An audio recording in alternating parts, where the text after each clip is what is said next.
Chapter 1 rich dad poor dad. Robert Kiyosaki के अनुसार मेरे दो डैडी थे, एक अमीर और दूसरे गरीब। एक बहुत पढ़े लिखे थे और समझदार भी थे। वे पीएचडी थे और उन्होंने अपने 4 साल के अंडर ग्रेजुएट कार्य को 2 साल से भी कम समय में कर लिया था। इसके बाद वे आगे पढ़ने के लिए Stanford university, university of Chicago तथा नॉर्थ वेस्टर्न यूनिवर्सिटी गए और यह सब उन्होंने पूरी तरह से स्कॉलरशिप के सहारे ही किया। मेरे दूसरे डैडी 8वीं से आगे नहीं पढ़े थे। दोनों ही अपने करियर में सफल थे। दोनों ने जिंदगी भर कड़ी मेहनत की थी।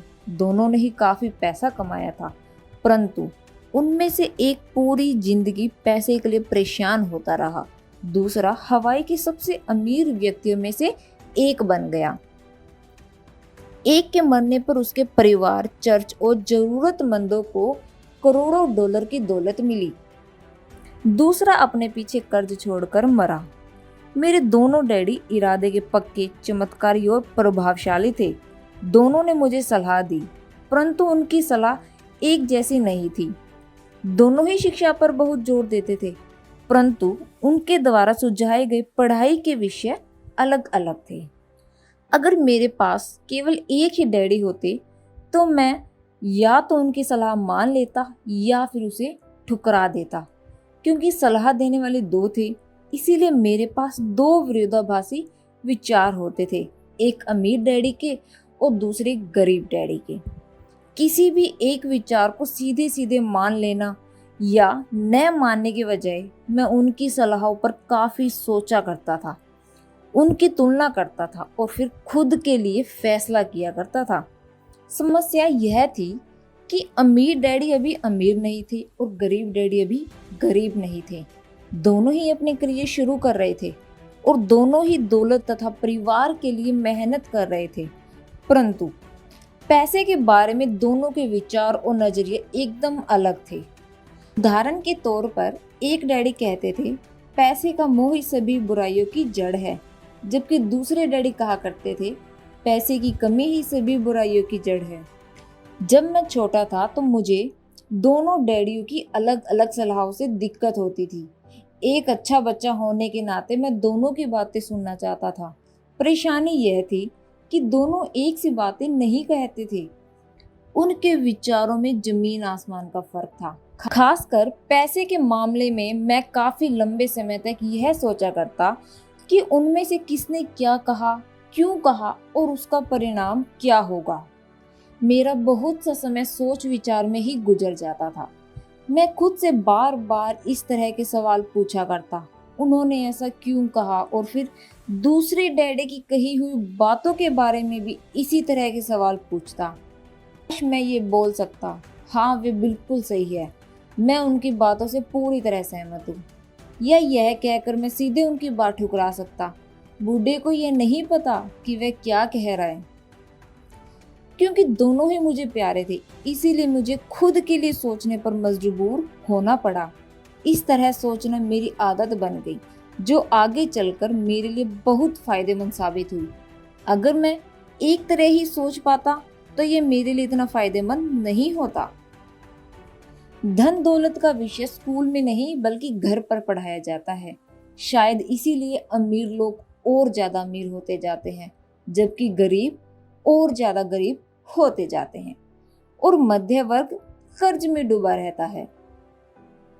हम में से ज्यादातर लोग पैसे के बारे में अपने माता पिता से सीखते हैं। कोई गरीब पिता अपने बच्चों को पैसे के बारे में क्या सिखा सकता है? वह सिर्फ इतना ही कह सकता है, स्कूल जाओ और मेहनत से पढ़ो। हो सकता है वह बच्चा अच्छे नंबरों से कॉलेज की पढ़ाई पूरी कर ले, फिर भी पैसे के मामले में उसकी मानसिकता और उसका सोचने का ढंग एक गरीब आदमी जैसा ही बना रहेगा। यह सब उसने तब सीखा था जब वह छोटा बच्चा था। धन का विषय स्कूलों में नहीं पढ़ाया जाता। स्कूलों में शैक्षणिक और व्यावसायिक निपुणताओं पर जोर दिया जाता है, न कि धन संबंधी निपुणता पर। इससे यह साफ हो जाता है कि जिन स्मार्ट बैंकर्स, डॉक्टर्स और अकाउंटेंट्स के स्कूल में अच्छे नंबर आते हैं, वे जिंदगी भर पैसे के लिए संघर्ष क्यों करते हैं। हमारे देश पर जो भारी कर्ज लदा हुआ है वह काफी हद तक उन उच्च शिक्षित राजनेताओं और सरकारी अधिकारियों के कारण है जो आर्थिक नीतियां बनाते हैं। और मजे की बात यह है कि वे धन के बारे में बहुत कम जानते हैं। मैं अक्सर नई सदी में आने वाली समस्याओं के बारे में सोचता हूँ।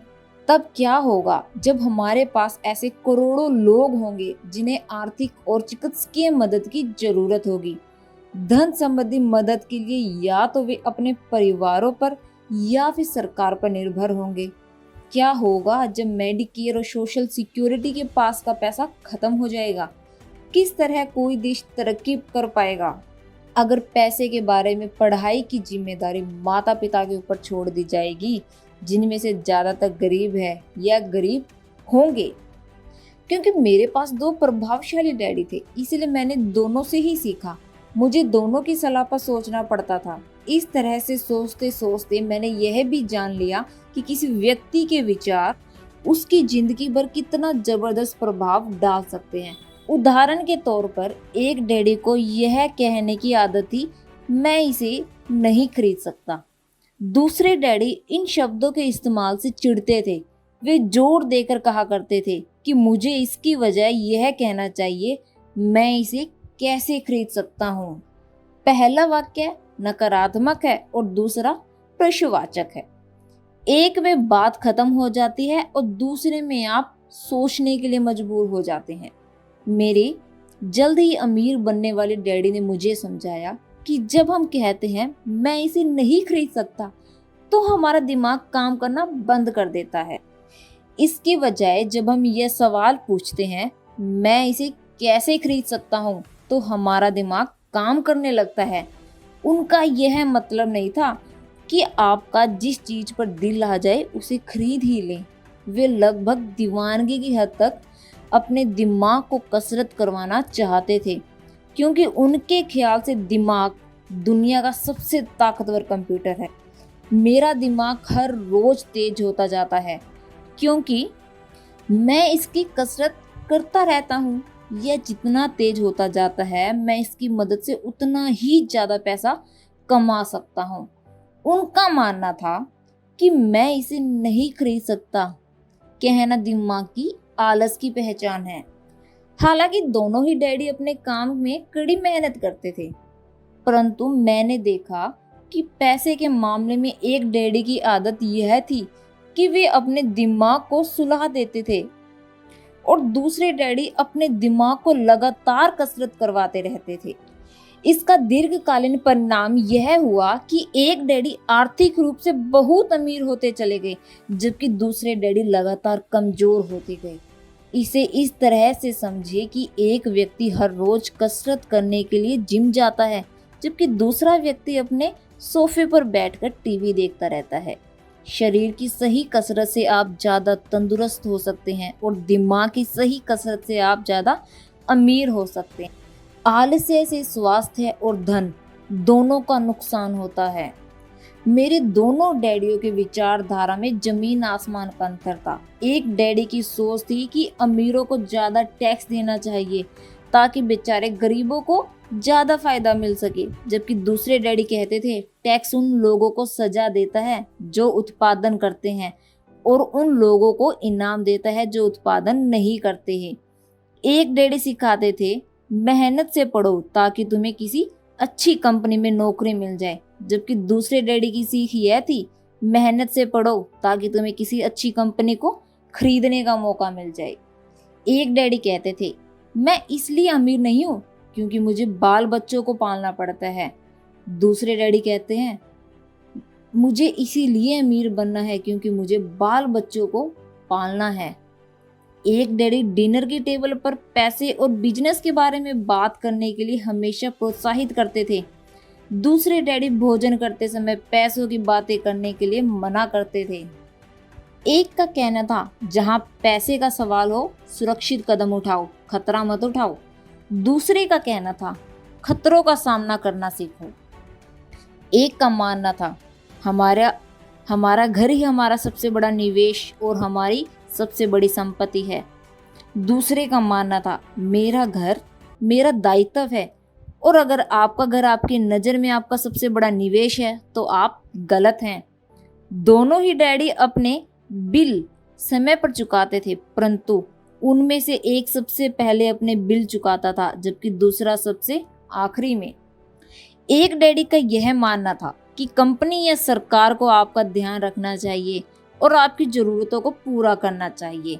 वे हमेशा तनख्वाह में बढ़ोतरी, रिटायरमेंट योजनाओं, मेडिकल लाभ, बीमारी की छुट्टी, छुट्टियों के दिन और बाकी सुविधाओं के बारे में चिंतित रहते थे। वे अपने दो चाचाओं से बहुत प्रभावित थे जो सेना में चले गए थे और 20 साल के सक्रिय जीवन के बाद उन्होंने अपने रिटायरमेंट और जीवन भर के आराम का इंतजाम कर लिया था। वे मेडिकल लाभ के विचार को पसंद करते थे और सेना द्वारा अपने रिटायर्ड कर्मचारियों को दी जा रही सुविधाओं की भी तारीफ करते थे। उन्हें विश्वविद्यालय का टेन्योर सिस्टम भी काफी पसंद था। कई बार नौकरी से आजीवन मिल रही सुरक्षा और नौकरी के लाभ नौकरी से ज्यादा महत्वपूर्ण हो जाते हैं। वे अक्सर यह कहते थे, मैंने सरकार के लिए बहुत मेहनत से काम किया है और इसीलिए बदले में मुझे ये लाभ मिलने चाहिए। दूसरे डैडी पूरी तरह से आर्थिक स्वावलंबन में विश्वास करते थे। वे सुविधा भोगी मानसिकता के विरोध थे। वे यह मानते थे कि इस तरह की मानसिकता लोगों को कमजोर और आर्थिक रूप से जरूरतमंद बनाती है। उनका दृढ़ विश्वास था कि आदमी को आर्थिक रूप से सक्षम होना चाहिए। एक डैडी कुछ डॉलर बचाने के लिए परेशान रहे, दूसरे डैडी एक के बाद एक निवेश करते रहे। एक डैडी ने मुझे बताया कि अच्छी नौकरी तलाशने के लिए अच्छा सा बायोडाटा कैसे लिखा जाए। दूसरे ने मुझे यह सिखाया कि कैसे मजबूत व्यावसायिक और वित्तीय योजनाएं लिखी जाए जिससे मैं नौकरियां दे सकूं। दो प्रभावशाली डैडियों के साथ रहने के कारण मुझे यह विश्लेषण करने का मौका मिला कि उनके विचारों का उनके जीवन पर कितना प्रभाव हो रहा है। मैंने पाया कि दरअसल लोग अपने विचारों से ही अपने जीवन को दिशा देते हैं। उदाहरण के तौर पर मेरे गरीब डैडी हमेशा कहा करते थे, मैं कभी अमीर नहीं बन पाऊंगा, और उनकी यह भविष्यवाणी सही साबित हुई। दूसरी तरफ मेरे अमीर डैडी हमेशा खुद को अमीर समझते थे। वे इस तरह की बातें करते थे, मैं अमीर हूं और अमीर लोग ऐसा नहीं करते। एक बड़े आर्थिक झटके के बाद जब वे दिवालियेपन की कगार पे थे, तब भी वे खुद को अमीर आदमी ही कहते रहे। वे अपने समर्थन को यह कहते थे, गरीब होने और पैसा न होने में फर्क होता है। पैसा पास में न होना अस्थायी होता है जबकि गरीबी स्थायी है। मेरे गरीब डैडी यह भी कहते थे, मेरी पैसे में कोई रुचि नहीं है या पैसा महत्वपूर्ण नहीं है। मेरे अमीर डैडी हमेशा कहते थे, पैसे में बहुत ताकत है। हो सकता है हमारे विचारों की ताकत को कभी भी मापा न जा सके या फिर उन्हें पूरी तरह से समझा न जा सके, फिर भी बचपन में ही मैं ये समझ गया था कि हमें अपने विचारों पर ध्यान देना चाहिए और अपनी अभिव्यक्ति पर भी। मैंने देखा कि मेरे गरीब डैडी इसीलिए गरीब नहीं थे क्योंकि वे कम कमाते थे, बल्कि इसीलिए गरीब थे क्योंकि उनके विचार और काम गरीबों की तरह थे। दो डैडी होने के कारण बचपन से ही मैं इस बारे में बहुत सावधान हो चला था कि मैं किस तरह की विचारधारा अपनाऊं, मैं किसकी बात मानूं, अपने अमीर डैडी की या अपने गरीब डैडी की। हालांकि दोनों ही शिक्षा और ज्ञान को बहुत महत्वपूर्ण मानते थे, परंतु क्या सीखा जाए इस बारे में दोनों की राय अलग अलग थी। एक चाहते थे कि मैं पढ़ाई में कड़ी मेहनत करूं, डिग्री लूं और पैसे कमाने के लिए एक अच्छी सी नौकरी ढूंढ लूं। वे चाहते थे कि मैं एक पेशेवर अधिकारी, वकील या एडवोकेट बन जाऊं या MBA कर लूं। दूसरे डैडी मुझे प्रोत्साहित करते थे कि मैं अमीर बनने का रहस्य सीख लूं, यह समझ लूं कि पैसा किस तरह काम करता है और यह जान लूं कि इसे अपने लिए कैसे काम लिया जाता है। मैं पैसे के लिए काम नहीं करता, इन शब्दों के वे बार बार दोहराया करते थे। पैसा मेरे लिए काम करता है। 9 वर्ष की उम्र में मैंने यह फैसला किया कि पैसे के बारे में मैं अपने अमीर डैडी की बात सुनूंगा और उनसे सीखूंगा। यह फैसला करने का मतलब था अपने गरीब डैडी की बातों पर ध्यान न देना। हालांकि उनके पास कॉलेज की बहुत सी डिग्रियां थी जो मेरे अमीर डैडी के पास भी नहीं थी। अब रॉबर्ट फ्रॉस्ट का सबक। रॉबर्ट फ्रॉस्ट मेरे पसंदीदा कवि है। हालांकि मुझे उनकी बहुत सी कविताएं पसंद है, परंतु रोड नॉट टेकन मुझे सबसे ज्यादा पसंद है। मैं इसकी शिक्षा का इस्तेमाल हर रोज करता हूँ। द रोड नॉट टेकन, वह राह जिसे चुना नहीं गया। के जंगल में दो राहें बंटती थी और अफसोस कि मुझे एक को चुनना था और मैं अकेला पथिक खड़ा रहा, देर तक यह देखते हुए कि यह राह कहाँ तक जाती है। जोर मोटू में मुड़ने के पहले फिर मैंने दूसरी राह चुनी, उतनी ही सुंदर और शायद बेहतर भी, क्योंकि यहाँ घास ज्यादा थी और कम लोग गुजरे थे। हालांकि लोगों के गुजरने से यहाँ भी उतना ही नुकसान हुआ था और दोनों ही उस सुबह बराबर थी। तियों पर काले कदम नहीं थे और मैंने पहली को अगले दिन के लिए रखा, पर यह जानते हुए कि किस तरह रास्ते निकलते हैं, मुझे शक था कि मैं कभी लूंगा। मैं आह भरकर यह कहूँगा, आज से सदियों बाद शायद एक जंगल में दो राहें भटकती थी और मैंने कम चली हुई राहों को चुना और इसी बात से सारा फर्क पड़ा। Robert Frost 1916। और इसी बात से सारा फर्क पड़ा। बहुत समय गुजर चुका है, पर मैं अब भी अक्सर रॉबर्ट फ्रॉस्ट की कविता पर चिंतन करता रहता हूँ। पैसे के बारे में अपने पढ़े लिखे डैडी की सलाह और नजरिए को न सुनने का मेरा फैसला दुखद था, परंतु यह एक ऐसा फैसला था जिसने मेरी जिंदगी की दिशा तय कर दी। एक बार मैंने यह फैसला कर लिया कि मुझे किसकी बात सुननी है, तो उसके बाद मेरी धन संबंधी शिक्षा शुरू हो गई। मेरे अमीर डैडी ने मुझे 30 साल से भी ज़्यादा समय तक सिखाया, तब तक जब तक कि मेरी उम्र 39 मतलब 39 साल नहीं हो गई। और इसके बाद उन्होंने सिखाना बंद कर दिया। उन्होंने यह देख लिया था कि मैं यह सब समझ चुका हूँ जो मैं मेरी मोटी बुद्धि में भरने की कोशिश कर रहे थे। उन्होंने यह देख लिया था कि मैं वह सब समझ चुका हूँ जो वे मेरी मोटी बुद्धि में भरने की कोशिश कर रहे थे। पैसा एक तरह की ताकत है, परंतु इससे भी बड़ी ताकत है वित्तीय शिक्षा। पैसा तो आता और जाता रहता है, परंतु अगर आप यह जानते हैं कि पैसा किस तरह से काम करता है, तो आप ज़्यादा ताकतवर हो जाते हैं और आप दौलत कमाना शुरू कर देते हैं।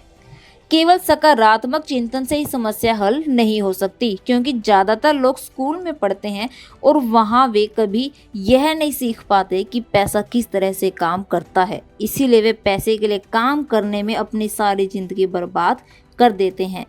मेरी शिक्षा जब शुरू हुई थी तब मैं केवल 9 साल का था और इसी कारण मेरे अमीर डैडी ने मुझे जो पाठ पढ़ाए थे वे बहुत आसान थे और सारी बातों को छोड़कर विचार किया जाए तो उन्होंने मुझे 30 साल तक कुल 6 महत्वपूर्ण पाठ पढ़ाए। यह पुस्तक उन्हीं 6 पाठों के बारे में है और इसे भी उतना ही आसान बनाने की कोशिश की गई है जितना कि मेरे अमीर डैडी ने इन्हें मेरे लिए आसान बनाया था।